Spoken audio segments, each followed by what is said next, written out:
If you want to stop the auto-renewal feature on your Agoda account, follow these straightforward steps to manage your subscription settings. Step 1. Log into your Agoda account. Visit the Agoda website or open the Agoda app. Enter your login credentials to access your account. Step 2. Access account settings. Once logged in, navigate to your account settings. This is usually found by clicking on your profile icon or name in the top right corner of the page. Step 3. Find subscription or payment settings.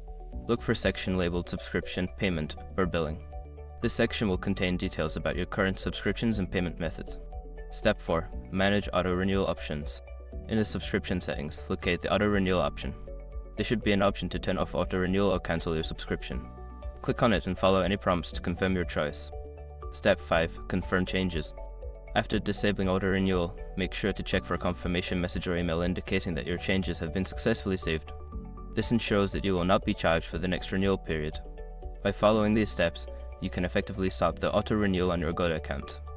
If you have any issues, consider reaching out to Agoda's customer support for further assistance.